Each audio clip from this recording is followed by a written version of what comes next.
আপনার কাছে মনে হলো কিনা যে প্রথম অধিবেশনের যা হলো সেটি আসলে উত্তাপ বলবেন নাকি গণতন্ত্রের সৌন্দর্য বলবেন? ব্যারিস্টার শাহরিয়ার কবির, ধন্যবাদ আপনাকে। আপনার মাধ্যমে আপনার টিভি সমস্ত দর্শকদেরকে সালাম এবং শুভেচ্ছা, এবং আপনাদেরকে আসসালামু আলাইকুম রহমতুল্লাহ। দেখেন, গণতন্ত্রের সৌন্দর্য বলেই শুরু করতে চাই। এই কারণে শুরু করতে চাই যে আজকে কিন্তু অধিবেশনটা মনে রেখেন যে জুলাই সনদের উপর ভিত্তি করে এই অধিবেশন ডাকার জুলাই আদেশের উপর ভিত্তি করে এই অধিবেশনটা ডাকার কথা ছিল। এই অধিবেশন আসলে হওয়ার কথা ছিল কি অধিবেশন? জুলাই সংস্কার পরিষদের অধিবেশন। কিন্তু তারপরও এই অধিবেশন খালি পার্লামেন্টের অধিবেশন ডাকার পরও সমস্ত দল সেখানে কিন্তু গেলেন। এবং আর একটা জিনিস আমার কাছে খুব ভালো লাগলো, সেটা হচ্ছে প্রেসিডেন্টকে তার বক্তব্য বয়কট করছে, এটা যেমন রাজনৈতিক অধিকার। তা আর একটা জিনিস, প্রেসিডেন্ট বলতে হয় তার অজান্তে রাজসাক্ষী হয়ে গেল আওয়ামী লীগের সমস্ত ক্রাইম। কেন এটা বললাম? তার পুরা বক্তব্যটা ঘিরে তিনটা ভাগে আমি ভাগ করতে চাই। একটা ভাগ হচ্ছে চিরাচরিত নর্মাল যে পন্থা, সেই পন্থায় হচ্ছে তিনি বললেন সরকার কি করবেন। আর একটা ভাগে তিনি বলতেছেন Awami League is a fascist regime. Awami League is a fascist regime. এবং আওয়ামী লীগ 2001 সালে বাংলাদেশকে দুর্নীতিতে চ্যাম্পিয়ন করে গেছে। সো হি অ্যাডমিটেড, মানে আওয়ামী লীগের সে অ্যাডমিট করে, মানে আওয়ামী লীগের সবাই তারা এখন অ্যাডমিট করে নিচ্ছে যে Awami League in fact is a fascist regime. তাহলে আওয়ামী লীগকে যারা প্রাসঙ্গিক করার কথা বলতো বা বলছিল, এই রাষ্ট্রপতির ভাষণের দ্বারা বাংলাদেশের রাজনীতিতে আর আওয়ামী লীগ কোনোদিন প্রাসঙ্গিক হবে না। এবং সেজন্য তিনি যখন নিজেই, কারণ তিনি তো আওয়ামী লীগের দ্বারাই নির্বাচিত রাষ্ট্রপতি। থার্ড যে কথাটা উনি রাষ্ট্রপতিকে প্রাসঙ্গিক কারা করতে চাইলো আর একটু যদি পরিষ্কার করে বলেন। বলে দিচ্ছি, এই ভাষণটা দেওয়ার বিরুদ্ধে আমরা সবাই অবজেকশন দিয়েছিলাম। আমরা সবাই, মানে আমিও ব্যক্তিগতভাবে চিঠি লিখেছিলাম মাননীয় প্রধানমন্ত্রীকে যে রাষ্ট্রপতিকে না দিয়েও এই সংসদে কি করা যায়, বক্তব্য দেওয়া যায়। কিন্তু ওনারা রাষ্ট্রপতিকে নিয়ে আসছেন।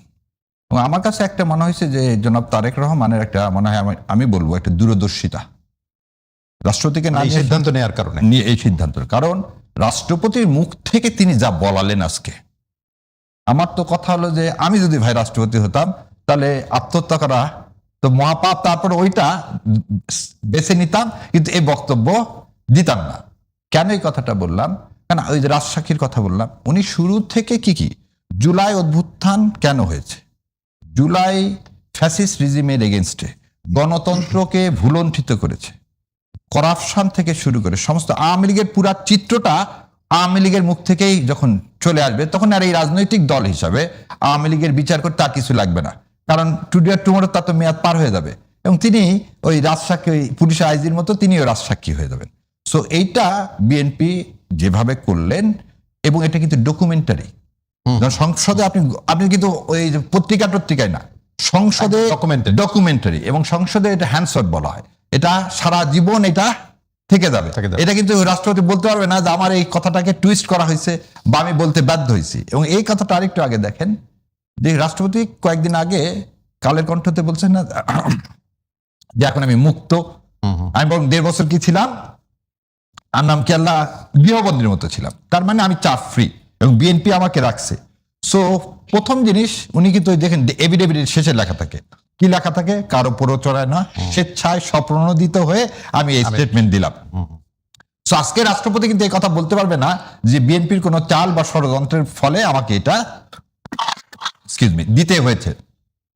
সো ফার্স্ট অফ অল, বাংলাদেশের ইতিহাসে কোন রাষ্ট্রপতি তার নিজের দল যে ফ্যাসিস্ট, এবং সে ফ্যাসিস্টের করাপ্ট, মানে করাপ্ট বলবো না, ফ্যাসিস্টের ফসল হিসাবে সে এসে অ্যাডমিট করে নিলেন যে আসলে আমরা যেটা এতদিন বলছি, এবং জুলাই হওয়ার যে কারণটা ছিল, আজকে যারা আওয়ামী লীগের ভাইরা আছেন তাদের, মানে আমি বলবো যে উনি ভুল স্বীকার করুক আর না করুক, তার পুরা বক্তব্যের মধ্যে যখন সে স্বীকারই করে নিচ্ছে Awami League is a fascist regime, তখন মনে হয় এটা বলা যায় যে সে বিএনপিতে যোগদান করছে কারণ আওয়ামী লীগে ফ্যাসিস্ট রিজিমের জন্য। এবং বিএনপির রাষ্ট্রপতি হিসাবে তিনি রাজসাক্ষী হয়ে গেলেন যে সে যেগুলো কাজ করছে সেই সময়, এবং আওয়ামী লীগ যা যা করছে সব এদেশের স্বাধীনতা সার্বভৌমত্বের। এখন আমাকে একটু যদি সুযোগ বলে, মানে আপনার এই ব্যাখ্যাটা আসলে একদম ভিন্ন মাত্রিক একটা ব্যাখ্যা, এবং আপনি চমৎকার করে ব্যাখ্যাটা করছিলেন যে তার মুখ দিয়েই আসলে যা কিছু হয়েছে তিনি বলেছেন। তাহলে বিরোধী দলের যে অবস্থান, এবং সংসদে বিক্ষোভ হয়েছে, প্ল্যাকার্ড নিয়ে নানান রকম লেখা প্রদর্শিত হয়েছে, এবং বিরোধী দলীয় নেতা তিনি বলেছেন যে নৈতিক কোনো অবস্থান নেই রাষ্ট্রপতির, এবং রাষ্ট্রপতির বক্তব্য না দেওয়ার ব্যাপারে আপনিও বলছিলেন, আপনিও লিখেছেন, তারাও বলেছেন। সেই অবস্থানটাকে আপনি কিভাবে ব্যাখ্যা করেন? আপনি বললেন যে তার মুখ দিয়ে আসলো, এটাও একটা অন্যরকম ব্যাপার। দুইটা জিনিস হচ্ছে কি, বিরোধী দলের যে জায়গা আছে, প্রথম থেকে রাষ্ট্রপতিকে কেউই আমরা কি বলতেছি সবাই, যে রাষ্ট্রপতি এখনো ওই আওয়ামী লীগের প্রেতাত্মা বলি, আওয়ামী লীগের চিন্তা চেতনা বলি, যেটাই বলি ধারণ করে, সেটা আমরা বলে এসছি। কারণ উনি ইন্টারিম গভর্নমেন্টকে বিতর্কিত করতে চাইছেন তার আগের কি যতগুলো সাক্ষাৎকার। সো এখানে বিরোধী দল যেটা করছে সেটা ঠিকই আছে, কারণ এখন আমি কিন্তু বলি উনি যে বক্তব্য দিচ্ছেন, এই বক্তব্যের ফলে কিন্তু এখন কি হবে জানেন, এই সংসদে তাকে আর তার থাকার আর কোনো উপায় থাকবে না, কারণ তার অ্যাপয়েন্টমেন্টটাই তো ইলিজিটিমেট হয়ে যাচ্ছে। কারণ তিনি তো বলেই দিলেন যে আগে ভোট হয়নি কোনোদিন, বাংলাদেশের ইতিহাসে গণতন্ত্র ধ্বংস হয়ে গেছে, যে বাংলাদেশের ইতিহাসে যখন গণতন্ত্র ধ্বংস হয়ে গেছে, সে রাতের ভোটের প্রেসিডেন্ট যখন নির্বাচিত হয়েছেন, তার আজকের সমস্ত স্টেটমেন্টই যথেষ্ট তাকে অভিশংসন করার জন্য।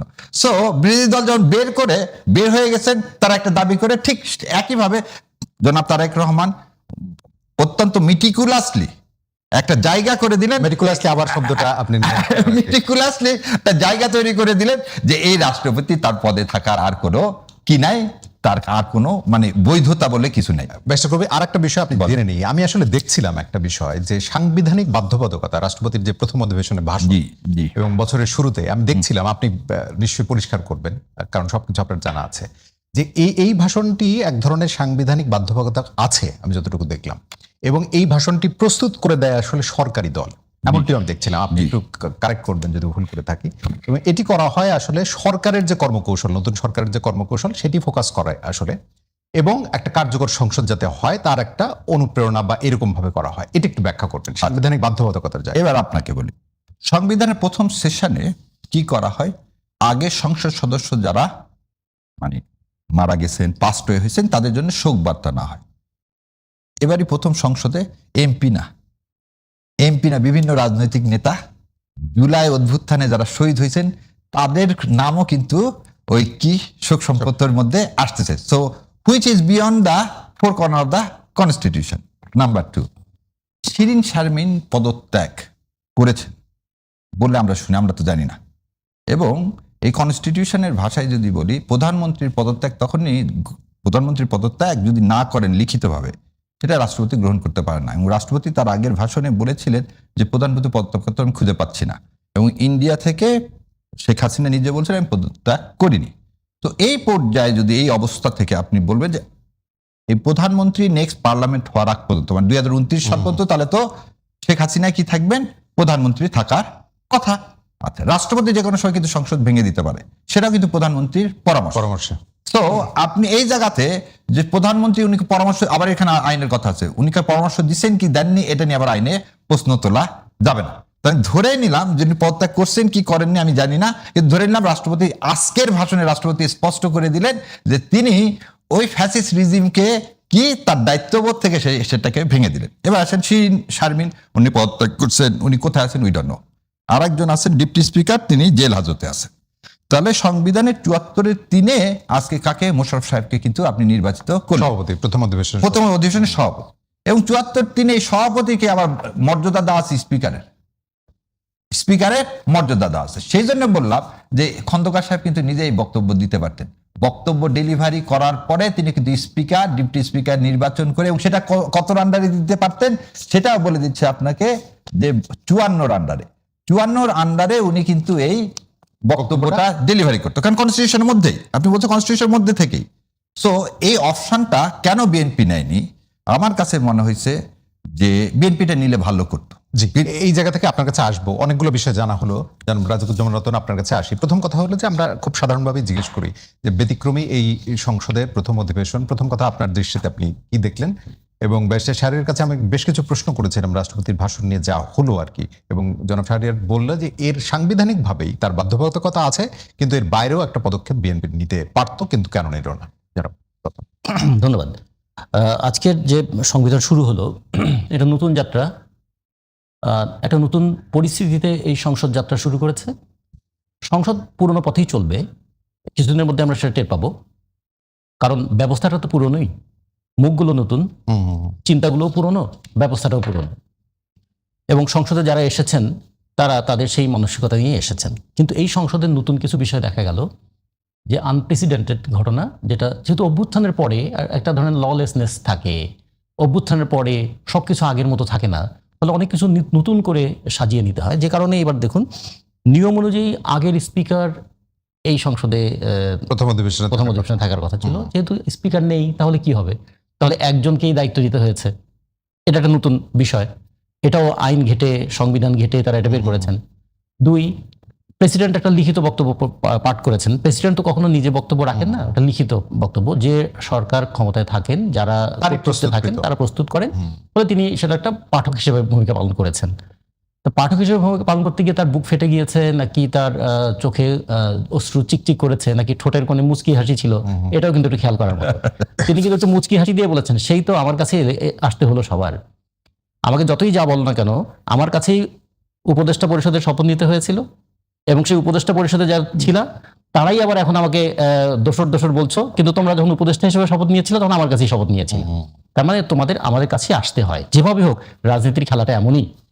এবং তিনি এটুকু ধৈর্যের সঙ্গে তিনি দেখালেন যে আমি তো আদিষ্ট হয়ে কাজ করি, অথবা আমি একটা উপলক্ষ মাত্র, লক্ষ্য তো অন্য কিছু। লক্ষ্য যেটাই হোক, মানুষ সেটা বুঝতে পেরেছে যে রাষ্ট্রপতির মুখ দিয়ে বিএনপি যেটা বলাতে পেরেছে যে বিগত সরকার একটা ফ্যাসিস্ট সরকার ছিলেন, এবং এই ফ্যাসিস্ট সরকারের বিরুদ্ধে যে আন্দোলনটা ছিল, সেই আন্দোলন যে একটা নৈতিক, তার একটা জাস্টিফিকেশন এখানে, মানে যেহেতু ফ্যাসিস্ট থাকে তাহলে ফ্যাসিস্টের বিরুদ্ধে লড়াই করাটা নৈতিক, সেটা এসেছে। কিন্তু ঘটনার 3টা নতুন বিষয় খুব খেয়াল করার মতো। আমরা একটা নতুন সংসদ অধিবেশনে আগের সংসদ থেকে পরের সংসদের মাঝখানে যারা মৃত্যুবরণ করে তাদের জন্য শোক প্রস্তাব করি। এইখানে শোক প্রস্তাবে যাদের নাম আছে তার মধ্যে 1971 সালের মুক্তিযুদ্ধ চলাকালীন সময়ে পাকিস্তানের যে একজন মন্ত্রী পরিষদের সদস্য ছিলেন, তার নামটাও আছে। এটা আমাদের ইতিহাসে অনেক দিন লেখা থাকবে। আচ্ছা, 2 নম্বর হলো যে এইবারের এই ইয়েতে যে বিষয়টা হলো যে স্বাধীনতা যুদ্ধ, এটাকে মুখে সবাই স্বীকার করলেন, কিন্তু যখন জাতীয় সঙ্গীত বাজলো তখন বিরোধী দলের উঠে দাঁড়ানোর ক্ষেত্রে একটা গড়িমসি দেখা গেল। এটাও কিন্তু পাবলিকলি চলে এলো যে মুক্তিযুদ্ধের বিরোধিতা করার যে কথা ছিল, যুক্তি ছিল, আজকে যখন সংসদে একটা জাতীয় সঙ্গীত বাজছে তখনও তারা উঠে দাঁড়াতে চাইছেন না, এবং এটা নিয়ে সংসদে কিন্তু একটা সিন ক্রিয়েট করার মতো অবস্থাই হয়ে গেল।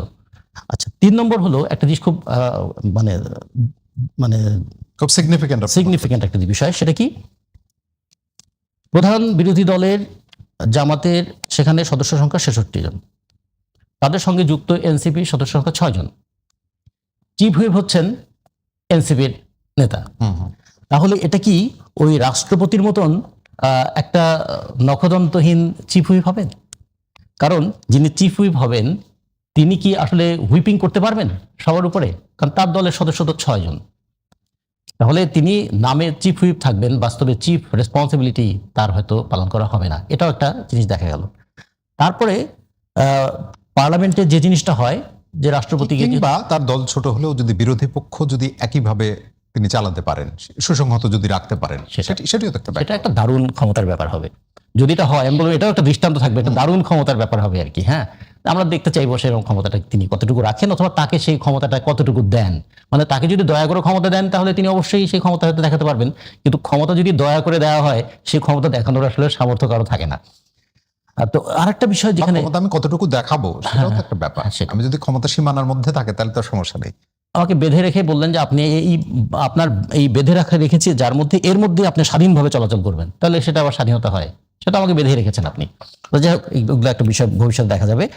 কিন্তু যে বিষয়টা খুব গুরুত্বপূর্ণ হলো যে বিএনপি তারা কিন্তু সমস্ত দিক থেকে একটা উইনিং পজিশনে চলে এলো। তারা রাষ্ট্রপতিকে দিয়ে সংসদে মানে ভাষণ দেয়ালো, বিরোধী দল ওয়াকআউট করার মধ্য দিয়ে রাষ্ট্রপতিকে বুঝিয়ে দিল যে বিরোধী দল কিন্তু আপনাকে মানছে না। তৃতীয়ত তারা এটাও বললেন যে এই রাষ্ট্রপতিকে তাহলে সময় একটা লাগবে শুধু তাদের রাষ্ট্রপতিকে সরানোর জন্য। আচ্ছা, রাষ্ট্রপতিকে যখন তারা সরাবেন তাহলে পার্লামেন্ট অধিবেশন শুরু হলো, রাষ্ট্রপতিকে যদি 1 মাস পরে তারা সরান তাহলে সেই রাষ্ট্রপতি পরবর্তী পার্লামেন্টেও কিন্তু থাকবেন। যে বিষয়টা বিএনপির সবচেয়ে মানে গুরুত্বের সঙ্গে বিবেচনা করবে, যে যদি এই পার্লামেন্টে নতুন রাষ্ট্রপতি হতেন তাহলে পরবর্তী পার্লামেন্টে নতুন রাষ্ট্রপতি লাগতো। তাহলে এখানে যদি তিনি 1 মাসও এখানে তাকে কন্টিনিউ করান, তাহলে পরবর্তী পার্লামেন্টটা বিএনপির যাকে রাষ্ট্রপতি হিসাবে মনোনীত করবেন তিনি যদি মৃত্যুবরণ না করেন, অথবা মৃত্যুবরণ করলেও যদি পরবর্তীতে কাউকে নিয়োগ করেন, তাহলে কিন্তু বিএনপির মনোনীত রাষ্ট্রপতি পরবর্তী সংসদটা হবে। এই দিক থেকে বিএনপি একটা দারুণ উইনিং পজিশনে গেল। এবং যেটা হলো যে পার্লামেন্টে বিএনপি এই জিনিসটা দেখালো যে ডিসেন্সি এবং ডিবেট দুটোই চলতে পারে। একটা ডিবেটিং সিচুয়েশন হোক, থাকুক, পার্লামেন্টে বিতর্ক করার জায়গা। এটা আইনসভা, বিতর্ক ছাড়া কি কোনো আইন হয়? বিতর্ক ছাড়া কি কোনো আইন গৃহীত হয়? আইনকে কত দিক থেকে যাচাই বাছাই করে দেখতে হয়, দেখে তারপরে তো আইনের জায়গায় আসে। তো ফলে এই বিতর্কটা আইনসভায় হবেই, এটা স্বাভাবিক, কিন্তু তার সঙ্গে ডিসেন্সিটাও মেনটেন করতে হবে। যে কারণে তারা কিন্তু হয়তো তাদেরকে আগেই একটু প্রস্তুত করে নেওয়া হয়েছিল যে যতই পার্লামেন্টে হইচই হোক না কেন, তারা তাদের জায়গায় খুব না, এই হইচইটা যে হবে সেটি কিন্তু গতকাল মোটামুটি পরিষ্কার ছিল। সেটা তার মানে তারা তাদের গ্রুমিংটা হয়েছিল তাদের পার্লামেন্ট মেম্বারদের। একটা খুবই ইনসিগনিফিকেন্ট ব্যাপার, কিন্তু সিগনিফিকেন্ট হওয়ার মতো, যে আজকে এত মানে প্রস্তুতি নেওয়ার পরে পার্লামেন্ট শুরু হওয়ার সময় মাইকটা হয়ে গেল বন্ধ এবং সাউন্ড সিস্টেমটা খুব খারাপ। তার মানে কি এই যে পার্লামেন্টে আসলে কণ্ঠস্বর খুব বেশি শোনা যাবে না? এটা কি একটা মানে কাকতালীয় ব্যাপার, নাকি এটা মানে বলবো যে একটা অযোগ্যতা, নাকি এই অনেক সময় হয় না যে একটা ঘটনা ঘটে গেলে মানুষ তার সঙ্গে একটু সিনক্রোনাইজ করার চেষ্টা করে, আচ্ছা আজকেই কি মাইকটা ডিস্টার্ব করতে হবে, আজকে কি মাইকটা কাজ করতে হবে, করবে না, আজকে কি হ্যান্ড মাইক দিয়ে কাজ চালাতে হবে? তাহলে এগুলোও কিছু বিষয় আছে। তার মানে প্রস্তুতির দিকটা একটু দুর্বলতা ছিল। আর আরেকটা বিষয়, যে একটা চূড়ান্ত একটা অগোছালো ভাব ছিল, কিন্তু বিএনপি চেষ্টা করেছে এই অগোছালো পরিস্থিতির মধ্যেও তাদের সংসদ সদস্যদেরকে তারা একটু নিয়ন্ত্রিত এবং গুছিয়ে রাখবেন। তো আমাদের এই বিষয়গুলো বিবেচনা রাখতে হবে, যে আমাদের জাতীয় সঙ্গীতের প্রশ্নটা, আমাদের স্বাধীনতা যুদ্ধের প্রশ্নটা, এবং আমাদের এই অভ্যুত্থানটা, এই 24-এর অভ্যুত্থান কিন্তু এখন যারা ক্ষমতায় আছে তাদের গলার কাটা। তারা এই অভ্যুত্থানের চেতনাকে অস্বীকার করতে পারবে না। অভ্যুত্থান অনুযায়ী দেশ পরিচালনা করার সামর্থ্য তাদের আছে কিনা পরীক্ষা দিতে হবে। যেমন করে মুক্তিযুদ্ধটা একটা গলার কাটা ছিল, যে মুক্তিযুদ্ধটাকে অস্বীকার করা যাচ্ছে না, আবার মুক্তিযুদ্ধের চেতনা অনুযায়ী দেশ পরিচালনা করতে পারছে না। তো ফলে এইরকম একটা মানে টানাপোড়েনের মধ্যে কিন্তু আগামী পার্লামেন্টটা চলবে। সেই পার্লামেন্টের 60% বেশি ব্যবসায়ী প্রতিনিধিরা আছেন, এবং সেই পার্লামেন্টে মন্ত্রীদের মধ্যে একটা বিরাট অংশ তারা ঘোষিত ব্যবসায়ী। ফলে পার্লামেন্টের শেষ পর্যন্ত আইনগুলো কোন দিকে যাবে, আপনার মিল হয়েছে কিনা একটা কার্যকর সংসদ পরিচালনার ক্ষেত্রে দুই দলের একটা ঐক্যের সুর আপনি পেয়েছেন কিনা, সেটা ডিবেটের মধ্যে দিয়ে হতে পারে। দেখেন ভাই অনেকগুলো ইস্যু নিয়ে এসছে, উনি প্রজ্ঞাবান মানুষ। আমি এইগুলোকে চেষ্টা করব যতটুকু আমার জ্ঞান আছে তার মধ্যে থেকে মানে কি বলবো, বিরোধিতা করার খাতিরের বিরোধিতা না, যেটা আছে সেটা আমি বলতে চাই। প্রথম জিনিস আমি বলি, 71 হচ্ছে ধারণ করার জিনিস। যেটাকে ধারণ করবেন সেটা মাথায় ধারণ করতে হয়, সেটা অন্তরে ধারণ করতে হয়, গলায় না। গলায় কাটা বাঁধে কখন? যখন ভাত খেতে হয়, কিছু খেতে। তো 71কে গলার কাটা বলা এটা বোধ হয় ঠিক না। কারণ 71কে আমি যেভাবেই দেখি, 71 আমার একটা মানচিত্র দিয়েছে, 71 আমাকে একটা দেশ দিয়েছে। হয়তো একটু স্বাধীনতাটা দিইনি আমি যেটা বরাবর আমার অবস্থানটা হচ্ছে 71 আমার মহান মুক্তিযুদ্ধ আমাকে একটি যদি ম্যাপ এবং মানচিত্র এবং একটা পতাকা না দিত, আজকে এই এত কিছু কথাবার্তা এগুলো কিছুই আমরা বলতে পারতাম না। এবং আর একটা জিনিস আপনাকে বলি, আমার বাবা একসময় বলতেন যে তোমরা দেখোনি কলকাতা আর বাবুদের অত্যাচার, ঠিক একই কথা বলতো, যে আমাদের কি ওই সামর্থ্য ছিল তোমাদেরকে পাঞ্জাবে পাঠায় পড়ায় করানোর? জিনিসটা এভাবে চিন্তা করেন। ঢাকা ইউনিভার্সিটি যদি 1905 সালে 1921 সালে ঢাকা ইউনিভার্সিটি মানে 5 সালের পরের ইফেক্টটাই তো, ঢাকা ইউনিভার্সিটি 1921 সালে না হতো আমাদের একটা ইউনিভার্সিটিও ছিল না। সো মহান মুক্তিযুদ্ধকে ধারণ করার বিষয়, একে অন্যভাবে দেখার কোনো সুযোগ নেই। দ্বিতীয় যে জিনিসটা, এই ভাষণের মধ্যে দিয়ে কিন্তু উনি একটা জিনিস বলছেন, ট্যাগ করছেন দুইটা স্বাধীনতার কথা, যেটা আমরা বারবার বলছি।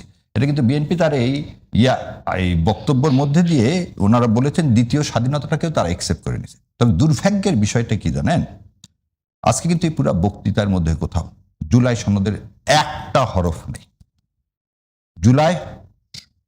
জুলাই অভ্যুত্থানের ফলে যে ঐকমত্য কমিশন হলো, জুলাই চার্টার হলো, জুলাই ঘোষণাপত্র হলো, সে সম্পর্কে একটা টু শব্দ নেই। এবং আরো অবাক করা বিষয় সালাউদ্দিন সাহেব ওনার বক্তব্য শেষে হঠাৎ করে বললাম, আমি তো ভুলে গেছিলাম জুলাইয়ের কথা।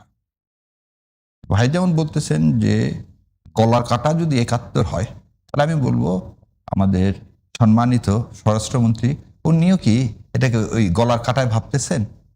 তার তো বক্তব্য এই তাই কি বলবেন? মানে একদিন আগেই তো উনি বলছেন যে জুলাই জাতীয় সনদে প্রতিটি শব্দ এবং অক্ষর বলে দিচ্ছি বাস্তবায়ন না এইখানে বলতেছি অঙ্গীকার হলো আজকে তো দুইটা প্রথমেই বলে নিছি রাষ্ট্রপতি তাহলে দুইটা কি করার অধিবেশন ডাকার কথা ছিল পুরা ভাষণটা ভাইয়ের যে কথা